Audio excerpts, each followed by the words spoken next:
네, 아는 것과 행하는 것. 자, 여러분, 지지난주 아마 제가 이렇게 뉴스를 보다가 굉장히 좀 독특한 뉴스를 좀 봤습니다. 저 앞에 있는 한 남자가 연극하는 그 연기자입니다. 근데 의자에 보니까 관중이 있습니까? 없습니까? 한 명도 없습니다. 외로운 연기자, lonely actor라고 하는 제목을 붙였는데 실제로 있었던 일입니다. 이 사람이 이름이 지오바니 몬지아노라고 하는 사람인데 40년 넘게 이 사람이 연기한 이탈리아의 배우입니다. 그런데 이 지금 극장이 룸바르디아의 한 극장인데요. 혼자 막 이렇게 연기하는 그런 연극 공연이었나 봅니다. 근데 이 사람이 이제 잔뜩 열심히 연습하고 이제 무대에 딱 올라가려고 하는데 그 극장 측에서 그분한테 충격적인 말을 하죠. 죄송합니다. 이번 공연은 표가 한 장도 안 팔렸습니다. 그러니까 얼마나 이 연기자의 입장에서 충격을 받았겠어요. 그러더니 이 사람이 고개를 잠깐 떨구고 그 관계자 이야기를 듣더니 그래도 공연하겠습니다. 그렇게 얘기한 거예요. 그래가지고 이 사람이 진짜 이걸 취재한 걸 보니까 아마 기자는 있었던 모양이에요. 근데 한 사람도 없는 그 무대 연극 그 공연장에서 자그마치 1시간 20분 동안 혼자 막 이렇게 열심히 연기를 또 막 애드립까지 섞어가면서 했다라고 하는 기사가 그렇게 나오게 됐어요. 근데 이제 이게 굉장히 좀 논란이 일어났습니다. 왜 논란이 일어났냐면 어떤 사람은 이 사람이 이걸 지금 이 연극에 관심이 없는 요즘 세대들을 꼬집어서 비판한 것이다. 그렇게 얘기를 했는데 이 몬지아노는요. 아니다. 내가 그걸 위해서 했다고 한다면은 그렇게 할 이유가 없다. 이미 나는 돈을 다 받았던 사람이다. 그러면서 내가 이렇게 혼자라도 한 것은 내가 이 연극에 대한 얼마나 많은 열정을 가지고 있는지를 한번 표현해 보기 위해서 그렇게 한 거다. 그런 내용이 있었어요. 제가 이제 이 기사를 읽으면서 한번 생각을 해봤습니다. 주일날 강단에 올라왔는데 교인이 한 명도 없다. 설교를 과연 할 수 있을까? 여러분, 연극과 설교는 좀 다르지만 한번 생각을 해봤어요. 그래서 한번 그런 일이 없어야 되겠지만, 야, 저 사람이 정말 대단한 열정을 가진 사람이구나 하는 생각을 제가 마음속으로 하게 되었습니다. 그러면서 여러분, 이런 생각을 해봤어요. 여러분, 사실 우리는 누구나 많은 사람들이 다 환경이라든가 주변의 여건에 의해 내가 행동을 하고 또 그렇게 살아가는데, 우리 그리스도인들이 정말 이 사람의 마음으로 예수 그리스도의 십자가의 복음과 또 하나님을 위해서 누가 뭐라 그러든지 응원을 해주는 사람이 한 사람이 없다 할지라도 그렇게 살아갈 수 있다고 한다면, 하나님의 자녀로 꿋꿋하게 당당하게 열정을 가지고 저렇게 살아갈 수 있다면 얼마나 좋을까, 그런 생각을 해봤습니다. 여러분 좀 그렇게 한번 해보시겠습니까? 네. 여러분, 제가 이제 왜 이 이야기를 서론에 시작을 했냐면요. 이제 우리가 오늘 또 읽었던 그 본문은요. 누가복음 계속해서 예수님께서 이 땅에 다시 재림하실 때 우리 그리스도인들이 가져야 될 태도를 말씀해 주시는데, 여러분 벌써 이제 2주가 그냥 우리가 이제 건너뛰어서 고난주간 부활주일만 잊어버렸을지 모르겠습니다. 예수님께서는요, 제자들에게 종말에 대해서 얘기하면서 생각지 않은 때에 인자가 올 것이다. 그러니까 너희들은 허리에 띠를 띠고 그렇게 등불을 켜놓고 내가 언제 올지 모른다라고 하는 마음을 가지고 열심히 충성해라. 그런 말씀을 예수님께서 하셨어요. 그런데 이 이야기를 쭉 듣고 있던 베드로가요, 예수님에게 물었습니다. 어떻게 물었냐면, 예수님, 근데 그 말씀은 잘 알아듣겠는데요, 그게 저희들에게 한 얘기입니까? 아니면 모든 사람에게 한 이야기입니까? 라고 예수님에게 이제 40 이전에 보면은 질문을 합니다. 41절에서요. 그때 예수님께서 야, 이 이야기는 내가 누구누구에게 하는 것이다. 이렇게 설명해 주시면 좋은데 예수님께서 그렇게 하지 않으시고 어떻게 하셨냐면은 이야기를 하나 해주신 거예요. 이야기를.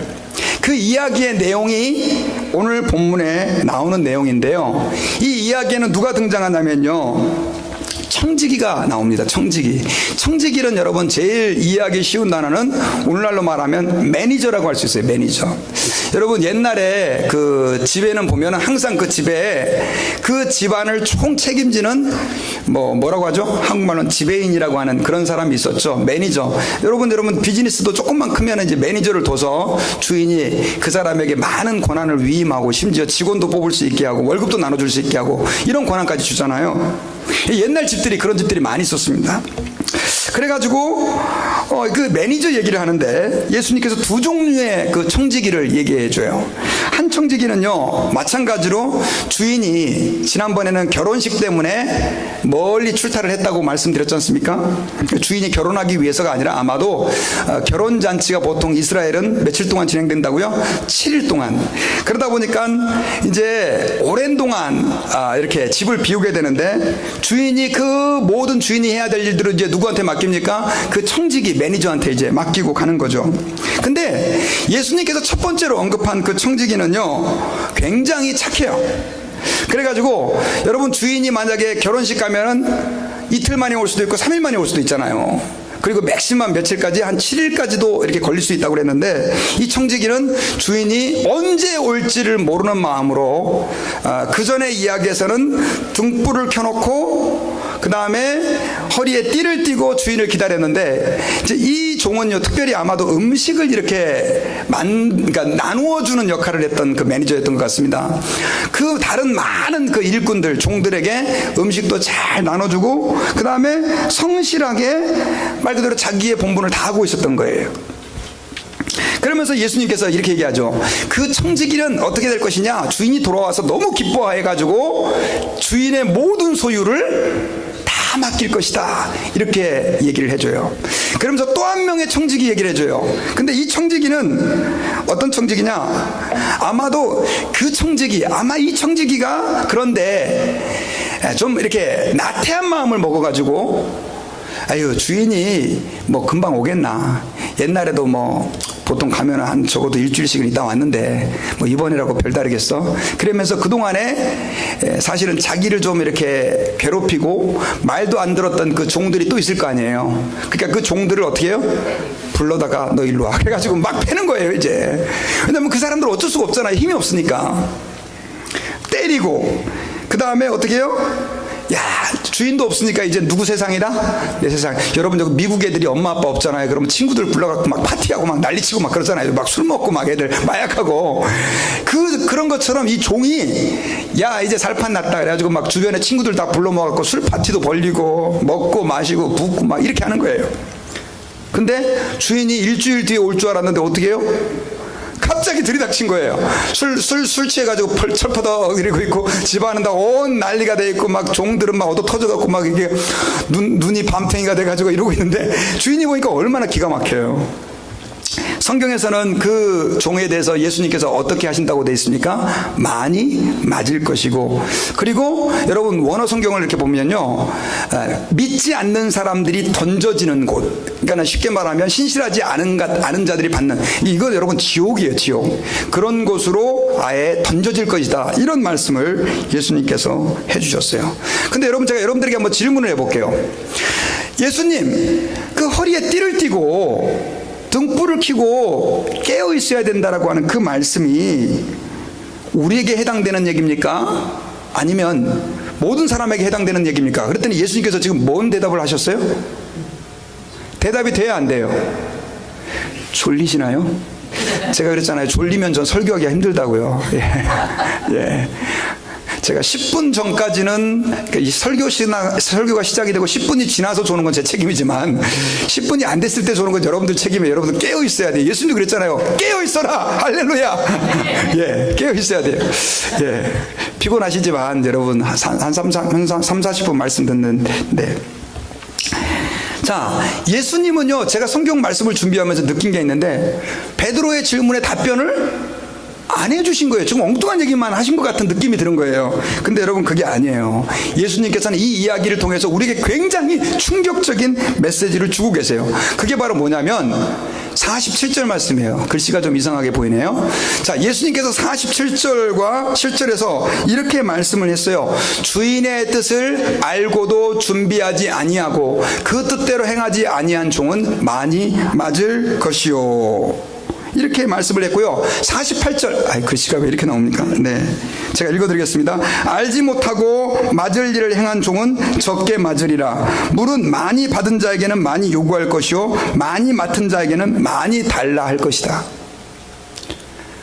글씨가 좀 작아서 안 보이는데요. 여러분, 한번 잘 보세요. 예수님께서 이 47절과 48절에서 그 비유의 말씀을 해주신 의도가 나오는 거예요. 그 의도가 뭐냐면, 자, 47절에 보니까 주인의 뜻을 알고도 준비하지 아니한, 그 뜻대로 행하지 아니한 종은 많이 맞을 것이다. 하지만 알지 못하고 맞을 일을 행한 종은 어떻게 할 것이다? 조금 맞을 거다. 그러면서 많이 받은 자에게는 많이 달라고 요구할 것이요 많이 맡은 자에게는 많이 달라고 요구할 것이다. 많이 받은 자에게는 많이 요구할 것이요 많이 맡은 자에게는 많이 달라고 할 것이다. 여러분, 여기서 저희들이 기억해야 할 것이 있습니다. 그것은 바로 뭐냐면요, 너네들은 지금 예수님의 말씀을 들어서 제자들은 알고 있어요, 모르고 있어요? 이제 어떻게 예수님이 다시 오실 때 그들은 이제 하나님의 자녀가 어떻게 살아야 된다는 건지 알아요, 몰라요? 제자들은 알아요, 몰라요? 들었으니까 알죠. 근데 예수님의 제자들이 아닌 사람들은 알아요, 몰라요? 잘 모르는 거예요. 근데 똑같이 주님이 다시 재림했을 때, 악을 행했을 때 누가 더 큰 심판을 받는다고요? 아는 사람. 들었던 사람들. 여러분, 이것은 예수님이 저희들에게 굉장히 중요한 말씀을 해주시는 것인데, 그것은 여러분, 은혜 받은 자의 책임을 말씀해 주시는 거예요. 많이 맡은 사람에게 주어진 책임. 여러분, 예수님께서는요, 우리가 하나님으로부터 은혜를 많이 받았으면 더 많은 책임이 주어져 있다라고 우리에게 말씀하고 있다는 사실을 기억해야 됩니다. 교회 1년 다닌 사람하고 교회 20년 다닌 사람하고요, 자, 주님께서는 20년 다닌 사람에게 훨씬 더 많은 헌신을 요구하세요, 안 하세요? 하시는 거예요. 아직까지 세례도 받지 않은 사람하고 교회에서 직분을 가진 집사님이라든가 장로님, 권사님 혹은 목회자에게 주님은 더 많은 책임을 요구해요, 요구하지 않아요? 요구하신다는 사실이에요. 오늘 메시지의 내용이 예수님께서 이 두 가지의 비유를 말씀하신, 이 청지기의 비유를 말씀하신 내용이 바로 여기에 포커스가 주어져 있다라고 하는 사실을 저희들이 기억해야 됩니다. 여러분, 우리 예수 믿는 사람들이요, 저는 이런 걸 좀 많이 봤어요. 목사님, 보니까 요즘 시대는요, 사람들 신앙생활 열심히 안 해요. 뭐 저가 열심히 한다고 뭐 특별하게 어떻게 되는 것도 아니고, 이렇게 얘기하시는 분들이 많이 계세요. 여러분, 그건 그렇지가 않아요. 우리는 절대로 하나님 아버지 앞에서 주변 사람들을 봐가면서 신앙생활하면 안 돼요. 그 사람들의 레벨에 맞추면 안 돼요. 여러분, 이 세상 모든 사람들이 다 타락해서 방탕한 삶을 산다 할지라도 우리 예수 믿는 사람들은 하나님 아버지와 나와의 관계에서 주님이 내게 주신 은혜에 감사하면서 거기에 합당한 삶을 살아야 된다는 사실을 저와 여러분들이 기억해야 합니다. 그래서 여러분요, 은혜를 더 많이 받은 사람들은 하나님 앞에 어떻게 해야 됩니까? 더 많이 헌신해야 되는 거예요. 모르는 사람은 몰라서 헌신하지 않을 수 있다고 말할 수 있지만, 주님께서는요 반드시 우리에게 물으실 거예요. 내가 너한테 이러한 은혜를 너한테 줬는데, 내가 너한테 이렇게 많이 너에게 부어줬는데 너 왜 그렇게 안 살았어? 라고 주님은 우리에게 물으시는 분이다 라고 하는 사실을 기억해야 됩니다. 여러분, 기도 많이 하십니까? 여러분, 두 사람이 똑같이 만약에 기도를 안 하고 있다고 칩시다. 근데 한 사람은 교회 나온 지 얼마 안 돼가지고 뭐가 뭔지 잘 모르는 사람이에요. 근데 또 한 사람은요 벌써 신앙생활을 한 30년 한 사람이에요. 그러니까 목사님이 마태복음 7장만 딱 피면, 아, 기도에 대해서 설교하시는구나. 그리고 팍 찌르면 구하라 그러면 주실 것이요, 찾으라 그러면 찾을 것이요, 두드리라 그러면 열릴 것이니 두드리지 않는 자가 그것만 있는 줄 아십니까? 지금까지는 너희가 내 이름으로 구하지 아니하였으나 구하라 그러면 받으리니 너희 기쁨이 충만하리라. 달달달달 외워. 아유, 저같이 이렇게 외워요. 달달달달 찌르면. 그리고 목사님이 벌써 기도 그러면 설교 들었던 게 다 영화 필름처럼 지나가요. 다 알아요. 근데 기도를 안 해요. 여러분, 주님께서 그런 사람에게 이 얘기하는 거예요. 몰라서 기도 안 하는 사람은요 책임이 저는 별로 없다고 생각해요. 그러나 기도해야 된다는 걸 너무 잘 아는 사람이 기도하지 않는다면 주님이 돌아왔을 때 죄송합니다, 그 사람 많이 맞습니다. 뭐 교회 와서 뭐 맞는다 이런 얘기하면 좀 죄송하지만 주님이 그 사람을 좋아하시지, 뭐 안 좋아한다는 표현은 아니지만 속상해 하실 거예요. 전도해야 된다는 거, 주님이 나를 위해서 십자가에서 죽으시고 주님이 나의 모든 죄를 다 담당하시고 너무너무 잘 알아요. 천국과 지옥이 있다는 것도 확실하게 알아요. 그런데 이 사람이 지금 예수를 안 믿고 지옥을 향해 달려가는데 전도할 생각도 안 하는 사람, 여러분 어떻게 보십니까? 근데 어떤 사람은 교회 와가지고요 전도해야 되는지 전도 왜 해야 되는지 잘 모르는 사람이 있어요. 그런 분들은 그렇다 치더라도 우리가 하나님 아버지 앞에서 예수님이 나의 죄를 위하여 십자가에서 죽으시고 부활했다는 것을 안다고 할 때, 내가 알고 있잖아요. 그러면 주님은 우리에게 뭘 요구합니까? 그러면 너는 지금 전도해라. 그 소식을 우리는 어떻게 해야 돼요? 전해야 될 책임이 주어진 거예요. 여러분, 그래서요 기도라든가 전도는 특별히 초신자가 아닌 경우는요 이건 선택이 아니에요. 우리 예수 믿는 사람이 이 땅에서 살아가는 동안 반드시 어떻게 해야 됩니까? 해야 될 일이에요. 교인 숫자를 늘리기 위해 우린 전도하는 게 아니에요. 여러분, 한번 제가 여러분들에게 여쭤볼게요. 예수 그리스도가 당신의 구원자입니다라고 하는 이 메시지 말고 안 믿는 사람을 구원할 수 있는 방법이 있나요? 없어요. 전도 말고는 없어요. 근데 목사님, 전도해 보니까 힘들더라고요. 아야, 잘 안 돼요. 그래서 전 좀 쉬고 있어요. 예수님에게, 예수님, 제가 전도 좀 하려고 많이 노력했는데요. 해보니까 자꾸 사람들이 나한테 뭐라고 그러고요. 그 다음 또 전도해봤는데 교회 한두 번 오는 것 같다 또 안 오고. 그래서 그냥 차 풀고 그냥 나만 열심히라도 신앙생활 합니다. 여러분 어떠세요? 그러면 예수님이 이렇게 말씀하실 거예요. 그러면 너 그 영혼을 위해서 기도라도 할 수 있지 않느냐? 기도라도 할 수 있지 않느냐?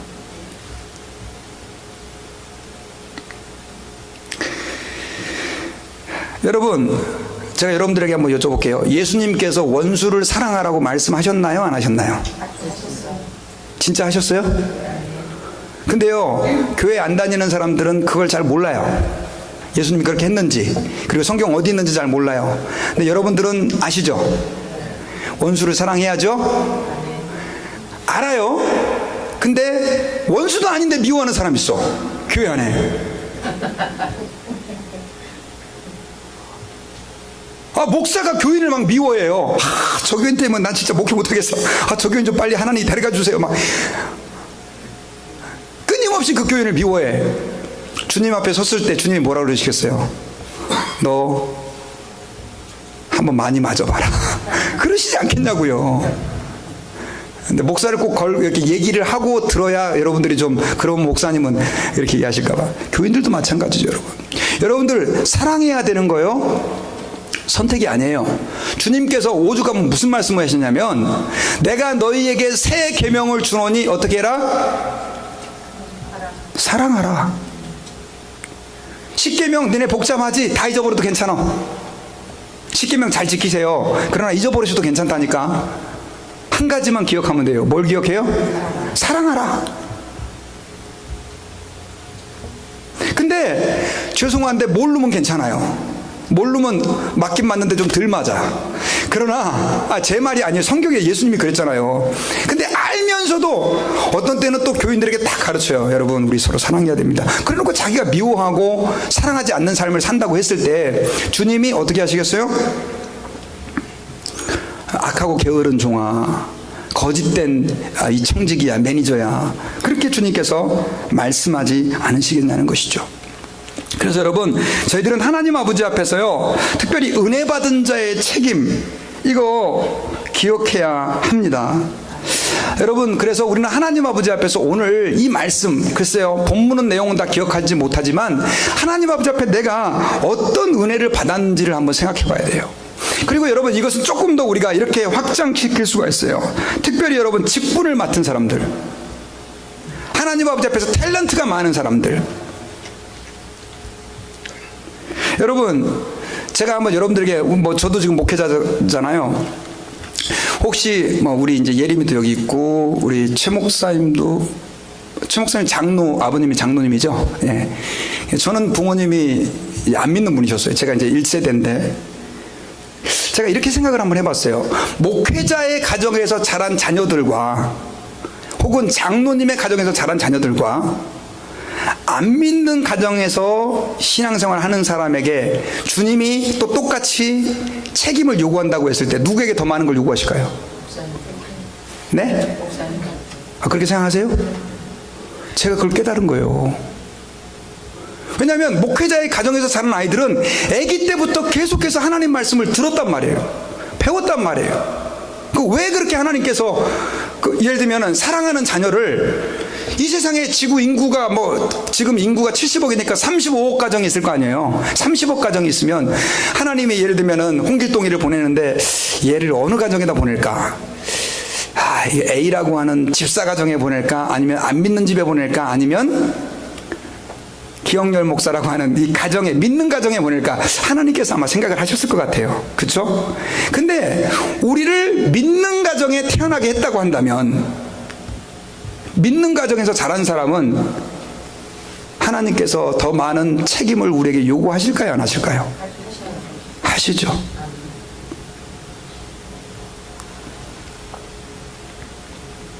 여러분, 사실은 목회자의 자녀 혹은 장로님 가정에서 자란 자녀, 또 모태신앙으로 신앙생활 한 사람들, 어쩌면 느지막이 예수 믿은 사람보다도 더 헌신하기 힘든 여건일 때가 있습니다.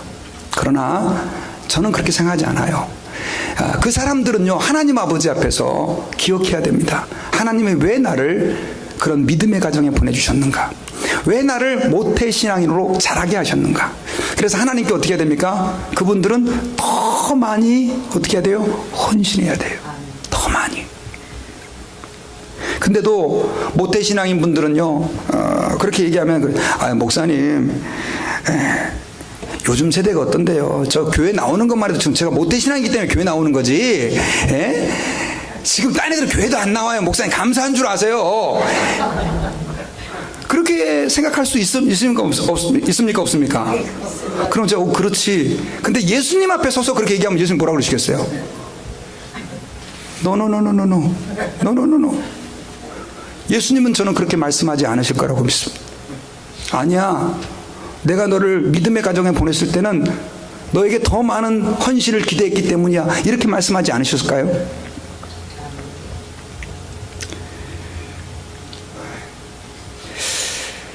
그리고요, 여러분, 돈이 많으신 분들, 우리 교회는 돈 많이 있는 분들이 많이 없는데, 돈이 많이 있는 분들은요, 하나님께서 돈이 많은 사람에게 돈이 없는 사람하고 비교했을 때 그분은 은혜를 받은 겁니까? 안 받는 겁니까? 더 많은 은혜를? 아니, 돈 많은 게 은혜 아닙니까? 그럼 가난하게 사실래요? 돈이 더 많은 분들은요, 가난한 분들보다 더 은혜 받으신 줄 믿으시기 바랍니다. 아니, 어디 가서 훔치거나 그러지 않았으면은요, 그 하나님 은혜예요. 훔친 돈은 저 축복은 아니에요. 그런 거 빨리, 그런 건 하나님의 은혜가 아니죠. 근데 열심히 일해서 돈을 하나님께서 축복을 주셨어요. 그러면 돈 없는 사람보다도 그 사람은 하나님으로부터 뭐예요? 은혜를 받은 거예요, 안 받은 거예요? 받은 거죠. 그러면 그분들에게는 어떤 책임이 있어요? 그 돈을 다른 사람보다 많이 써야 될 책임이 있는 거예요. 하나님 아버지 앞에. 여러분 믿습니까? 진짜 그렇다니까요. 그래서 하나님의 일을 할 때도 그분은 더 많이, 근데 여러분 이게 교회라는 데가 이거 보면 참 희한해요. 오히려 돈이 있는 사람들이 더 헌신을 안 하는 경우가 많아요. 왜냐하면 힘들게 모았으니까. 근데 여러분 그건 하나님 뜻이 아니에요. 여러분 혹시나 하나님이 물질적인 축복을 많이 주셨으면 하나님 앞에서 마음껏 주님을 위해서 그 축복을 더 많이 쓰시기를 주의 이름으로 축원합니다. 그 다음에 또 어떤 분은 건강해요. 70세가 됐는데, 사실은 70세면 이제 저는 벌써 이제 50 가까이 가는데도 불구하고 막 어떤 때는 막 목도 아프고 막 허리도 아프고, 야, 이게 이제 조금씩 이제 몸이 이렇게 약해지는 걸 느껴요. 그러니까 한 70세 되면 얼마나 힘드시겠나 그 생각을 제가 해요. 실제로 몸이 힘드시죠?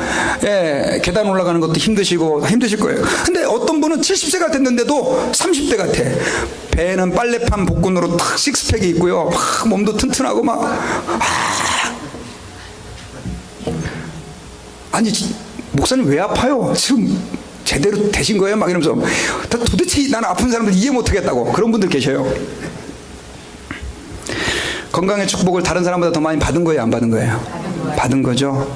그러면 그 건강으로 그 사람은 어떻게 됩니까? 하나님의 일을 몸을 들여서 해야 돼요. 무거운 물건들, 목사님 그거 제가 하겠습니다. 어쨌든 간에 하나님 아버지 앞에서 몸으로 막 뛰어다니면서 막 복음 전하고 하나님의 일하고. 아유, 목사님 제 나이에 뭘 해요? 그렇게 하시면 그것은 하나님으로부터 은혜 받은 자의 책임이 아닌 거죠. 여러분, 제가 말씀을 준비하다가 NIV 적용주석이라고 하는 책을 좀 봤는데요. 제가 거기서 참 인상 깊었던 내용이 있었어요. 이게 뭐냐면, 이 말씀을 미국에다가 적용을 한 거예요. 서구사회에.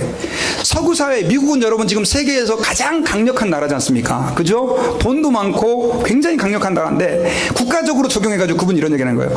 미국이 이렇게 많은 축복을 하나님으로부터 받았으니까 미국은 어떻게 해요? 이제 어려운 나라, 어려운 이웃을 도와줘야 될 책임이 있다는 거예요. 여러분 저는 굉장히 성경적이라고 봐요. 여러분 국가적으로도 그렇고 교회적으로도 그렇고 가정적으로도 그렇고 직장도 그렇습니다. 하나님 아버지 앞에서 우리가 더 많은 은혜를 받았다라고 하는 것은 우리에게 어떻게 해요? 더 많은 책임이 주어져 있다라고 하는 것입니다. 어떤 사람은 악기를 잘 다루는 그런 은혜를 받은 사람이 있어요. 정말 말 그대로 어떤 사람은 노래만 부르면 음치예요. 막 자기가 작사 작곡 다 해서 이렇게 부르는데, 어떤 분들은 그냥 노래를 이렇게 너무 잘하는 거예요. 어떤 분들은 악기를 갖다 10년 배워도 잘 못하는데 이분은 한 1년만 배우면 타닥 해버리는 사람들이 있어요. 여러분 그것은 하나님으로부터 뭐예요? 탤런트를 받은 거예요. 또 어떤 분들은 막 너무너무 바쁜데 이 사람은 시간이 많아. 시간이 많은 것도 여러분 뭐예요? 하나님 아버지 앞에서 은혜를 받은 거예요. 이 바쁜 생활 속에서. 그 사람은 여러분 기도해야 될 책임이 저는 더 있다고 믿습니다. 전도해야 될 책임이 더 있다라고 믿습니다. 근데 여러분 이 악한 종은요, 이 게으른 청지기는 그걸 알면서도 하나님 아버지 앞에서 어떻게 해요? 그렇게 살지 못했어요. 에휴 설마 주인이 빨리 오겠어. 자기 마음대로 산 거죠. 그랬을 때 주인은 그를 많이 때릴 것이다라고 말씀해주고 있는 것입니다.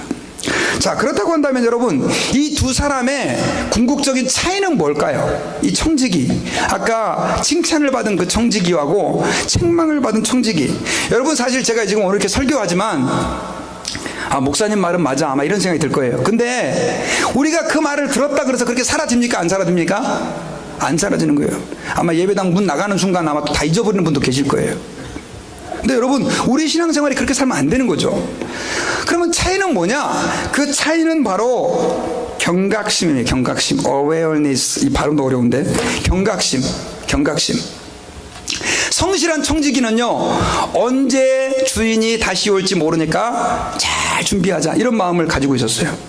근데 불성실하고 게으른 청지기는 어땠습니까? 주인이 늦게 올 것이니까 당장은 내 하고 싶은 대로 하자, 이거였어요.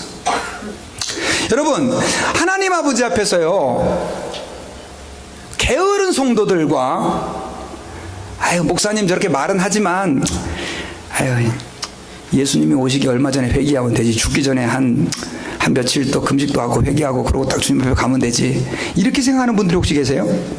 아유, 지금은 좀 내가 좀 이렇게 하나님께 헌신할 때가 아니고, 뭐 은사는 받았지만 내가 조금 더 나중에 이제 좀 더 그때 하지 뭐. 아니 뭐 지금 목사님 내가 지금 젊은데 나 이러고 있을 때가 아니에요. 그리고 나 말고도 할 사람 많아요, 이렇게 생각하는 분들이 계세요?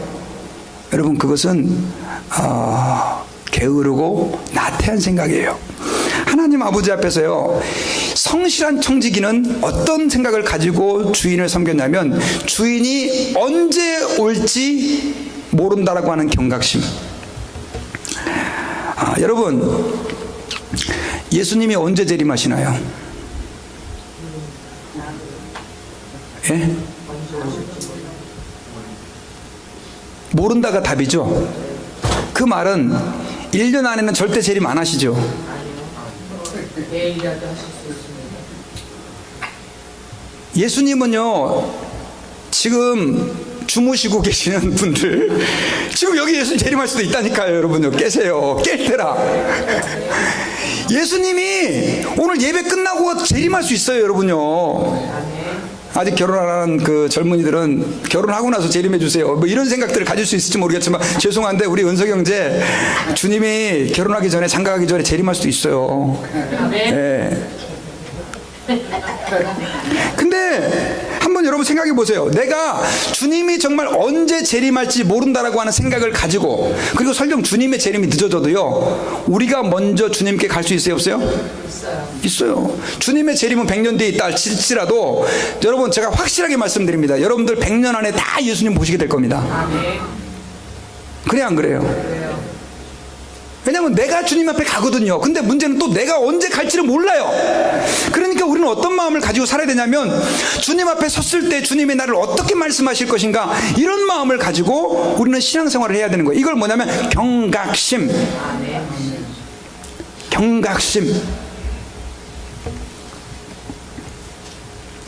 여러분, 제가요, 군대 생활할 때 공군에서 군대 생활했잖아요. 근데 군대 생활할 때 하기 전에 훈련을 받는 과정이 있었는데, 제가 그 전방 지금 뭐죠? 휴전선 있는 그 전방, 거기 그 DMZ라고 해서 비무장지대 있잖아요. 거기서 철책선에서 근무를 한 적이 있었어요.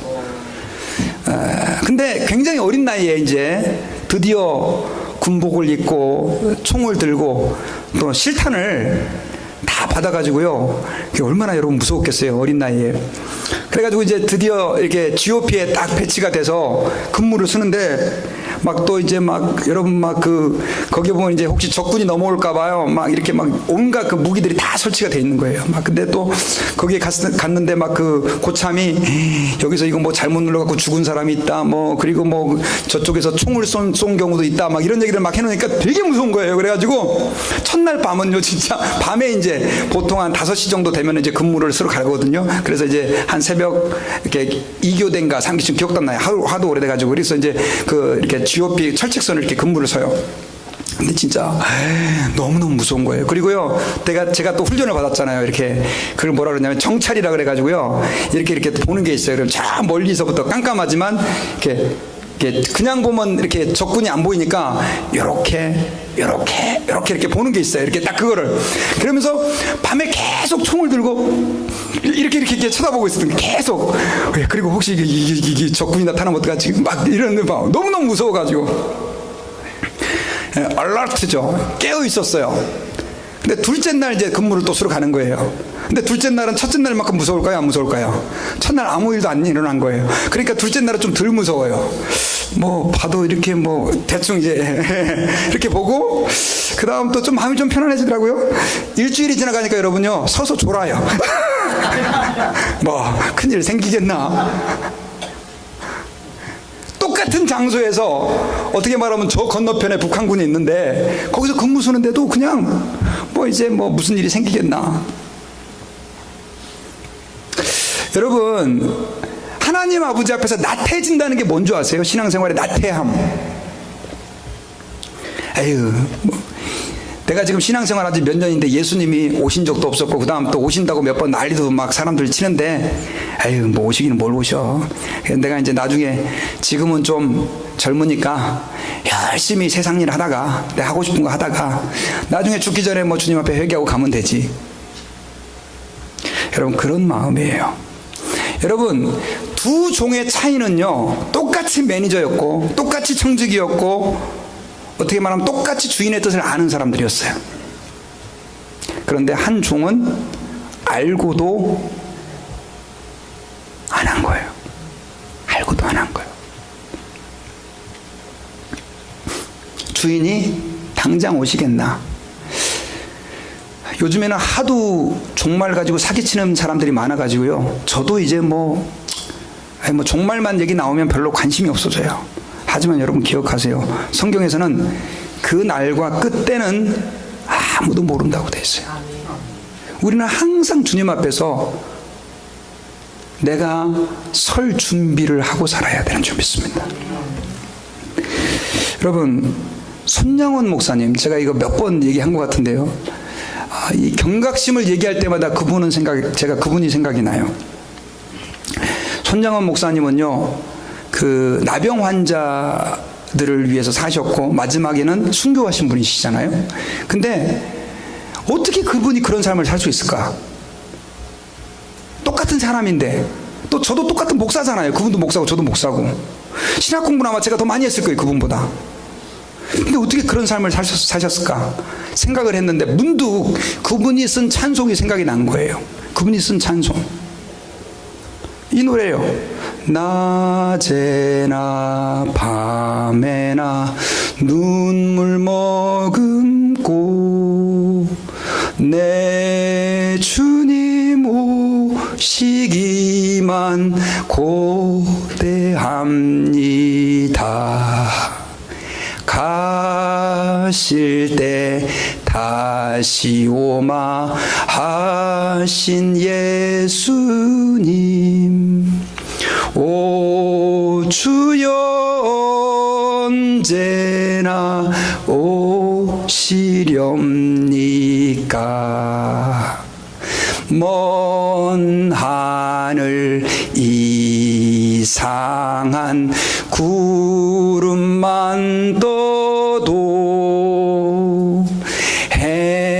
행여나 내 주님 오시는가 해. 머리 들고 멀리 멀리 바라보는 마음, 오 주여 언제나 오시렵니까.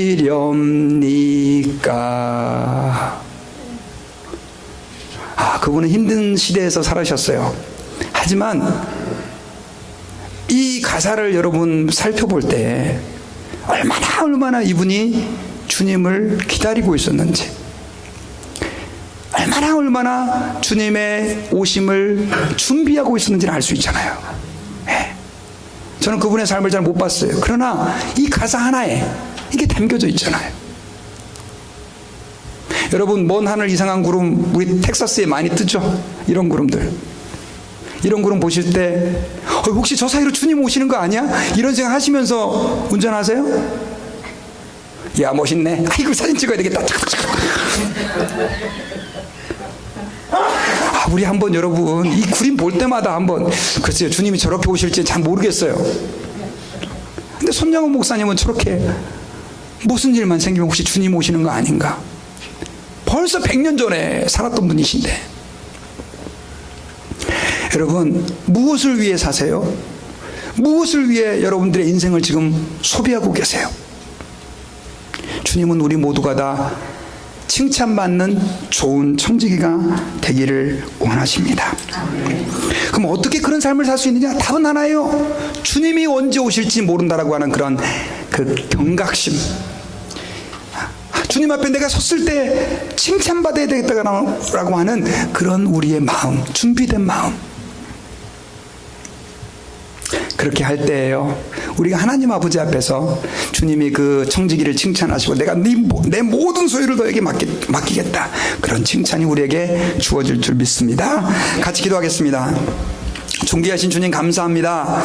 오늘 말씀을 통해서 저희들이 어떻게 깨어서 주님 앞에서 우리의 삶을 낭비하지 않고 허비하지 않고 배우고 들은 것들을 실천하면서 그렇게 말씀대로 살아갈 수 있는지를 깨닫게 해주셔서 감사합니다. 주님, 저희들에게 나태함이 행여나 우리의 삶을 좀먹지 않기를 기도합니다. 하나님, 깨어있게 해 주옵소서. 성령으로 충만하게 해 주옵소서. 그래서 주님 다시 오셨을 때, 주님 드디어 오셨군요, 감사합니다, 그 고백을 할 수 있도록 저희들 가운데 역사해 주옵소서. 감사드리며 예수님의 이름으로 기도드리옵나이다. 아멘.